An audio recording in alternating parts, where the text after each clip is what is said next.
وأصحابه أجمعين. أما بعد، أعوذ بالله من الشيطان الرجيم. بسم الله الرحمن الرحيم. إنا نحن نزلنا الذكر وإنا له لحافظون. صدق الله العلي العظيم. محترم علماء کرام، اساتذہ گرامی قدر، بزرگان محترم، طلبہ عزیز اور جملہ حاضرین جلسہ، یہ میرے لیے بڑی سعادت کا موقع ہے کہ آج حفظ کی تکمیل کرنے والے ان عزیز طلبہ کی دستار بندی اور تقسیم انعام کی اس جلسے میں مجھے شرکت کا موقع دیا گیا۔ سارا منظر آپ کے سامنے آیا، آپ نے دیکھا ان بچوں کے ساتھ جو اظہار محبت اور اکرام اور انعام کا معاملہ کیا گیا، یہ ان کی ذات کے ساتھ نہیں ہے، ان کے نام کے ساتھ نہیں، ان کے خاندان کے ساتھ نہیں، بلکہ اس نسبت کا اعزاز ہے جو نسبت ان کو قرآن پاک کا حفظ کرنے کے بعد قرآن پاک سے حاصل ہوئی ہے۔ یہ حافظ قرآن ہے۔ حافظ کے معنی حفاظت کرنے والا۔ یہ وہ لفظ ہے جو اللہ جل شانہ نے اپنی ذات کے لیے استعمال فرمایا۔ قرآن پاک میں اللہ تعالیٰ کا ارشاد ہے، اِنَّا نَحْنُ نَزَّلْنَا الذِّكْرَ وَإِنَّا لَهُ لَحَافِظُونَ۔ اس ذکر حکیم کو ہم ہی نے نازل کیا ہے اور ہم ہی اس کی حفاظت کرنے والے ہیں۔ ہمارے استاد اور شیخ حضرت مولانا مفتی محمود حسن صاحب گنگوئی رحمۃ اللہ علیہ فرماتے تھے کہ جب بادشاہ کسی فرد یا جماعت سے یہ کہتا ہے کہ تمہاری حفاظت کی ذمہ داری میرے اوپر ہے، تو اس کا یہ مطلب نہیں ہوتا کہ وہ خود ان کے دروازے پر کھڑے ہو کر پہرا دے، بلکہ اپنے انتہائی معتمد لوگوں کو جو اس کے وفادار ہوں، قابل اعتماد ہوں، حفاظت کی ذمہ داری ان کے سپرد کرتا ہے، یہ کام ان کے حوالے کرتا ہے۔ کام بادشاہ نے اپنے ذمہ لیا ہے اور لے رہا ہے ان افراد سے جو اس کے منتخب افراد ہیں۔ اللہ جل شانہ نے ارشاد فرمایا کہ ہم نے قرآن پاک کو ذکر حکیم کو نازل کیا اور ہم ہی اس کی حفاظت کریں گے۔ قرآن پاک کی حفاظت کا جو عظیم نظم ہے، جس نے مکتب اور مدرسے کا قیام، درسگاہوں کی فراہمی، اساتذہ کرام کا تقرر، انتظامیہ کی دلچسپی، معاونین کا تعاون، طلبہ کے سرپرستوں کا اپنے بچوں کو حفظ قرآن کے لیے مدرسے میں داخل کرنا، اساتذہ کرام کا ان کو پر توجہ کرنا، طلبہ کی محنت کرنا، قرآن پاک کو اپنے سینے میں محفوظ رکھنا اور پھر ان کا حافظ قرآن بن کر نکلنا، یہ پورا ایک کارخانہ ہے جس کے مختلف کل پرزے ہیں، اور یہ سب کے سب اللہ کے اس عظیم کام کے اندر معاون بن رہے ہیں اللہ کی توفیق سے، جس کا اللہ تعالیٰ نے اپنے ذمے کام لے لیا ہے کہ ہم اس کی حفاظت کرنے والے ہیں۔ تو تعلیم قرآن اور حفظ قرآن میں جو فرد، جو کمیٹی، جو اساتذہ، جو طلبہ، جو سرپرستان، جو معاونین کسی بھی درجے میں شریک ہو گئے، وہ کسی نہ کسی درجے میں اللہ کی طرف سے منتخب کیے ہوئے ہیں، اور یہ ان کے لیے سعادت کی بات ہے، خوش قسمتی کی بات ہے، فخر کی چیز نہیں ہے۔ منت منے کہ خدمت سلطان ہمی کنی، منت شنا سزو کے بخدمت گزاشتر۔ اگر کسی بادشاہ نے تم سے کوئی خدمت لے لی تو اس پر احسان مت جتلاؤ کہ میں آپ کی خدمت کر رہا ہوں، بلکہ اس کا احسان مانو کہ اس نے تمہیں خدمت کے لیے قبول کر لیا، تم سے خدمت لے لی، یہ تمہارے ساتھ اس کا انعام ہے، اس کی طرف سے تم کو ایک نعمت ملی ہے۔ تو جس کو اللہ تعالیٰ اس کی توفیق عطا فرمائے، حفظ قرآن کے اس عظیم الشان کام میں کسی درجے میں شریک ہو گیا، اللہ تعالیٰ کی طرف سے اسے بہت بڑی نعمت ملی ہے، اس کے لیے یہ سعادت ہے۔ اس موقع پر جبکہ بچوں کی دستار بندی کی جائے گی، بلکہ کی گئی، اور آپ کے سامنے ان کا تعارف ہوا، اور اس سے پہلے علماء کرام نے قرآن پاک کے مقام، اس کے مرتبے اور تعلیم قرآن کی اہمیت، حافظ قرآن کی فضیلت اور حفظ کرنے والے کے والدین کی فضیلت اور آخرت میں ملنے والے اعزاز و اکرام کا تذکرہ یقیناً فرمایا ہوگا۔ آپ غور فرمائیں کہ یہ جو بچے آپ کے سامنے آئے ہیں، یہ آپ کے بھی بچے ہو سکتے ہیں، یہ آپ کا بھی بچہ ہو سکتا ہے کہ جو دستار بندی کے جلسے میں آپ کی خدمت میں پیش کیا جائے۔ میں نے کئی موقعوں پر یہ بات کہی کہ بچے کے اندر دینداری کی حفاظت کے لیے جتنا بہترین ذریعہ اس کو حافظ بنا دینا ہے، اس سے بڑھ کر کوئی دوسرا ذریعہ نہیں۔ جس کے سینے میں قرآن محفوظ ہو گیا، انشاءاللہ اس کا ایمان محفوظ ہے۔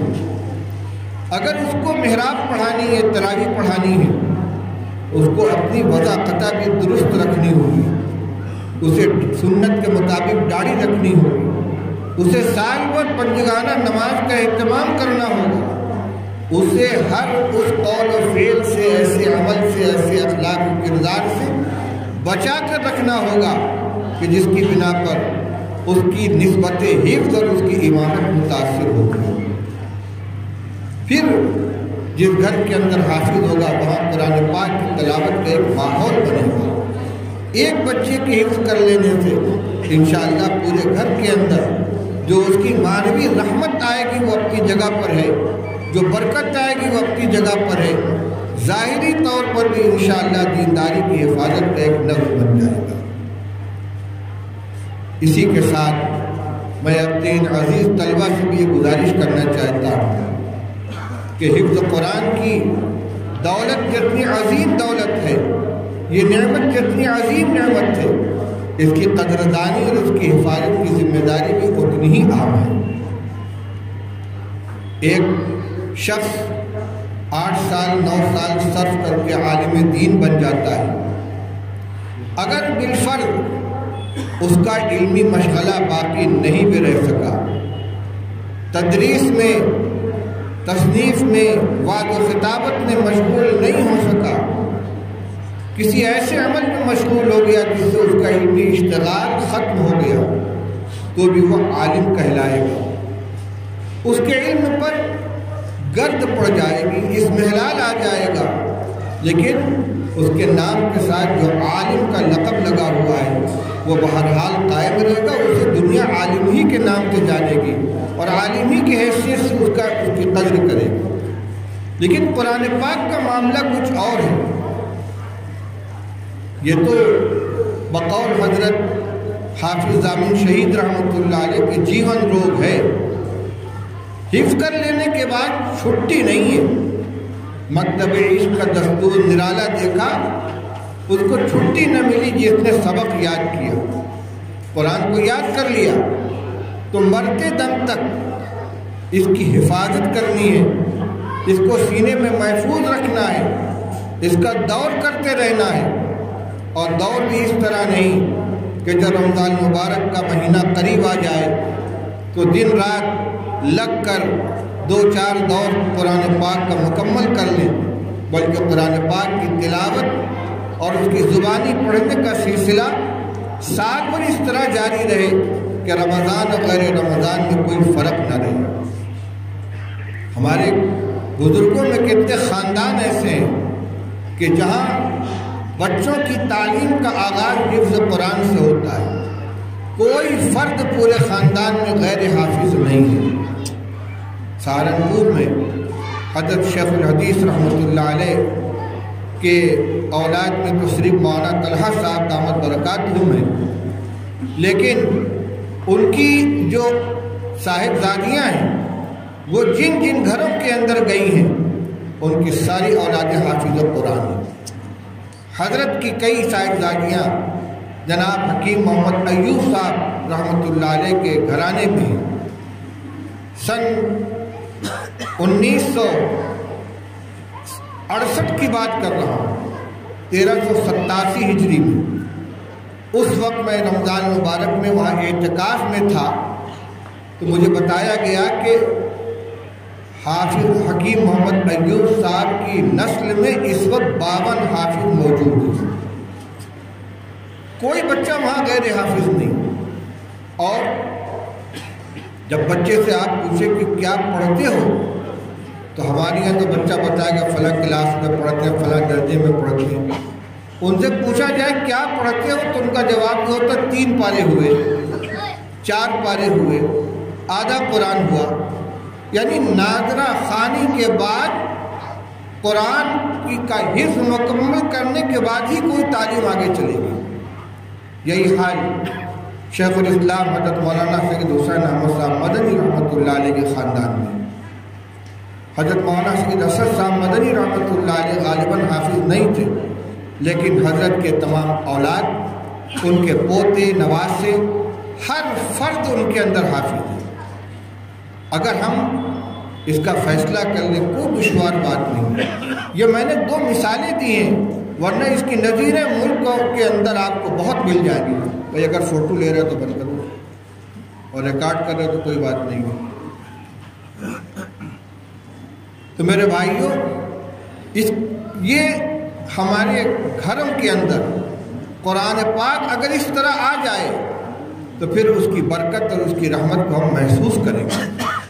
حضرت شیخ رحمۃ اللہ علیہ کے مجلس میں ایک مرتبہ میں نے سنا کہ ایک مرتبہ چند حفاظ بیٹھے ہوئے تھے اور آپس میں مذاکرہ ہو رہا تھا کہ بھئی تمہیں قرآن کیسا یاد ہے؟ ایک نے کہا مجھے قرآن ایسا یاد ہے جیسے سورہ فاتحہ۔ دوسرے سے پوچھا کہ تمہیں کیسا یاد ہے؟ اس نے کہا جیسے بسم اللہ الرحمن الرحیم۔ کہیں سے کوئی آیت پڑھوا لو، اس کے پہلے کی اس کے بعد کی، ایک لمحہ بھی نہیں لگے گا آگے بڑھنے میں اور تلاوت کرنے میں۔ تو میں اپنے حفاظ کرام سے گزارش کروں گا کہ ابھی آپ نے حفظ کی تکمیل کی ہے، پہلا کام یہ ہے کہ قرآن پاک کی تلاوت اور اس کے دور کو اپنی زندگی کا وظیفہ بنا لیں۔ دوسری بات، قرآن پاک کے آپ حافظ ہوئے، صرف آیات کے حافظ نہ بنے بلکہ قرآن کی تعلیمات کے، اس کے احکام کے بھی حافظ بنے، ان کو اپنی زندگی کے اندر آپ زندہ کریں۔ قرآن پاک کے ساتھ آپ کی وابستگی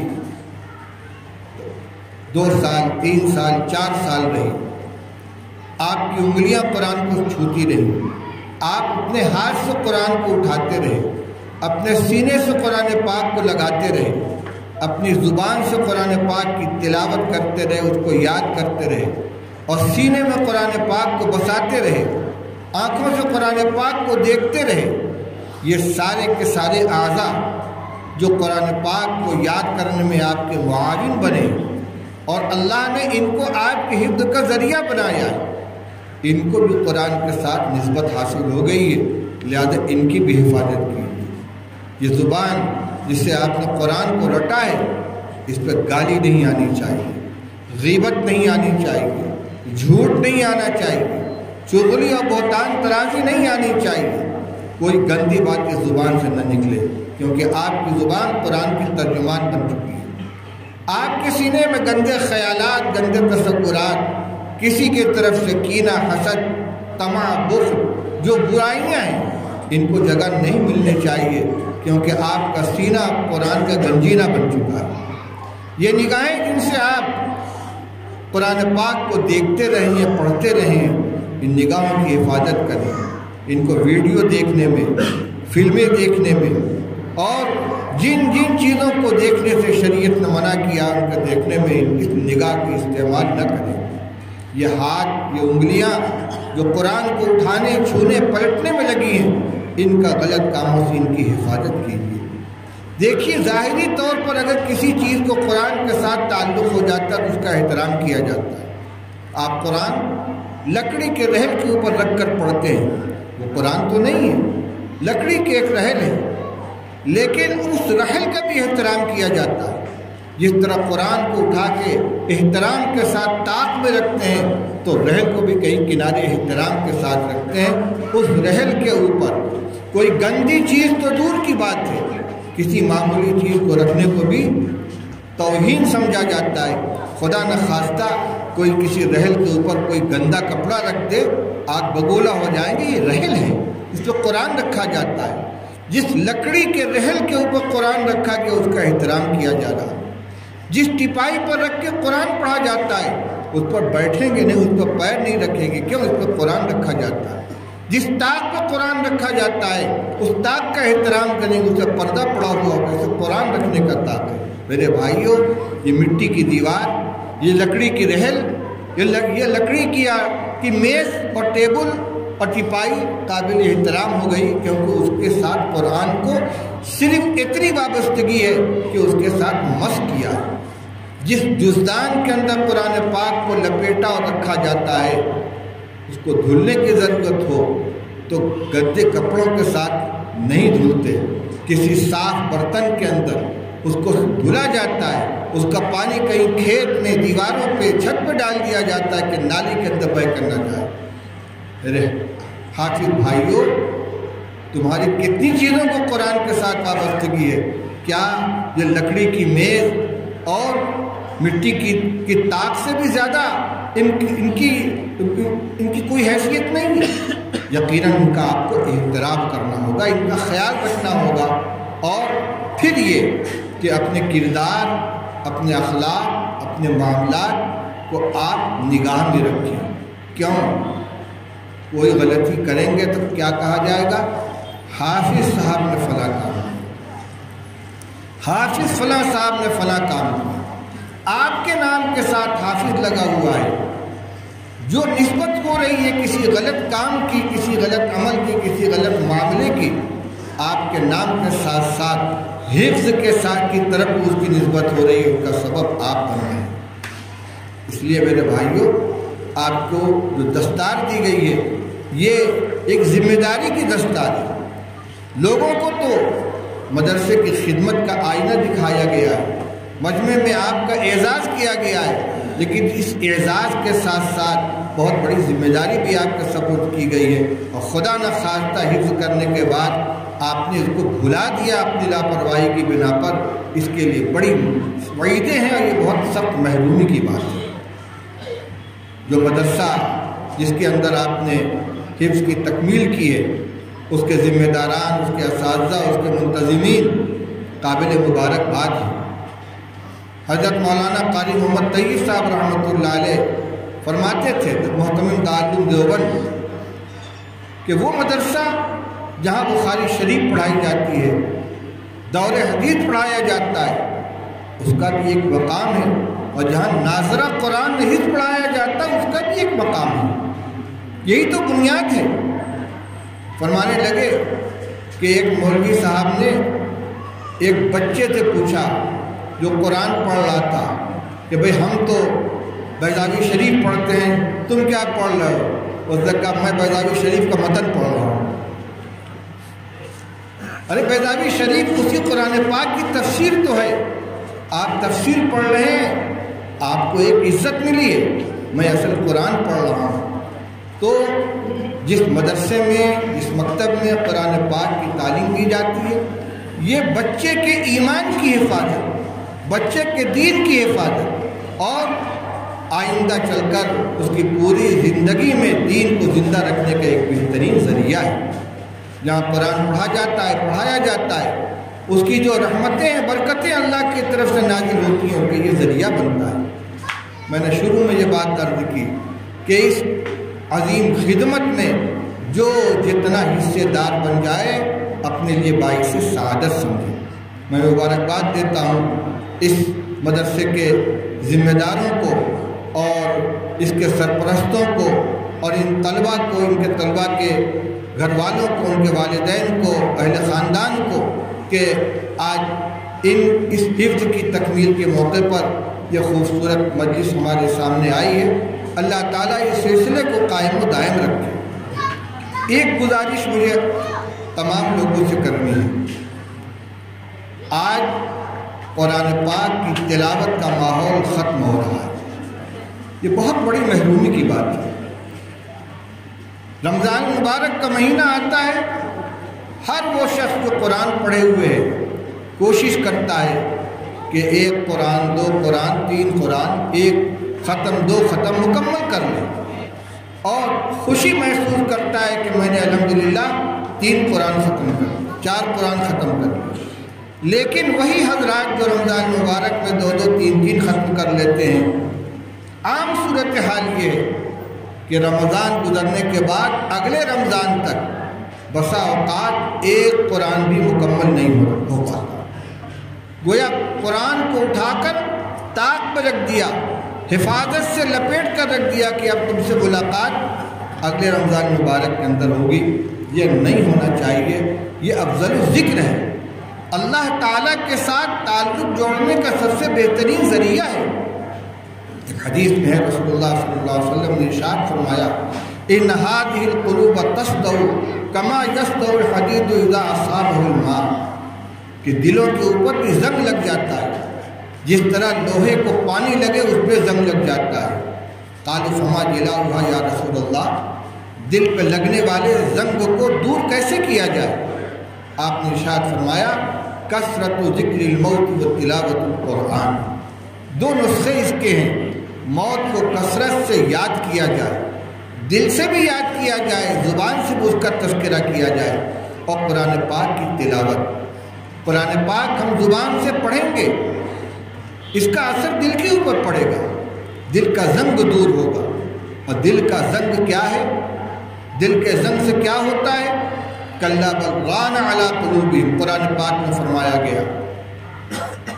دل کو اللہ تعالیٰ نے آئینہ بنایا، ایک ایمان والے جس کے ایمان کی حص مردہ نہ ہو گئی ہو، اچھی بات کی اچھائی کا اور برے کام کی برائی کا سب سے پہلے اپنے دل کے اندر احساس ہوتا ہے۔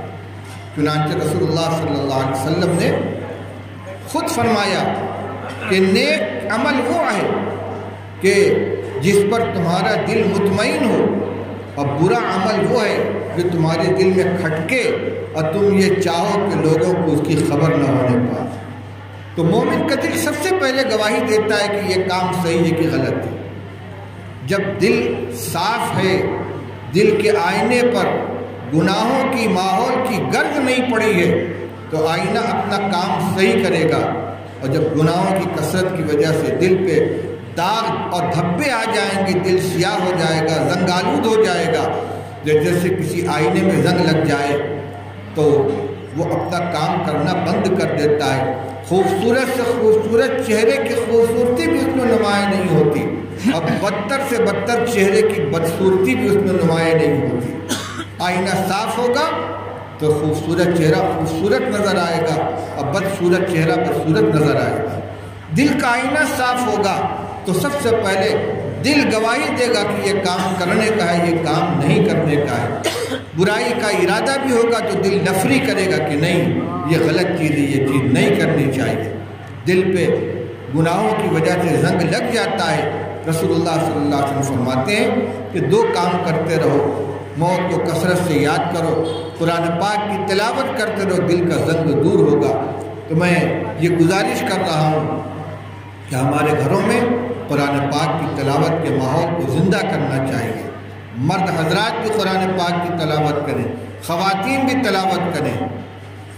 آج مختلف مشاغل اور شوق ہمارے سامنے آ گئے، کہیں ٹی وی ہے، کہیں موبائل ہے، کہیں اخبار ہے، لیکن جب یہ سب خرافات نہیں تھی تو ہر مسلمان گھرانے میں صبح اٹھنے کے بعد سب سے پہلا کام یہ ہوتا تھا، مرد مسجد میں چلے گئے، نماز پڑھ کر آئے، تلاوت کر رہے ہیں، یا مسجد ہی سے تلاوت کر کے آ رہے ہیں۔ گھر میں خواتین مصلی بچھائے نماز پڑھ کر قرآن لے کر بیٹھ گئی ہیں، اور قرآن کی تلاوت سے فارغ ہونے کے بعد ہی کوئی کام ہوتا ہے۔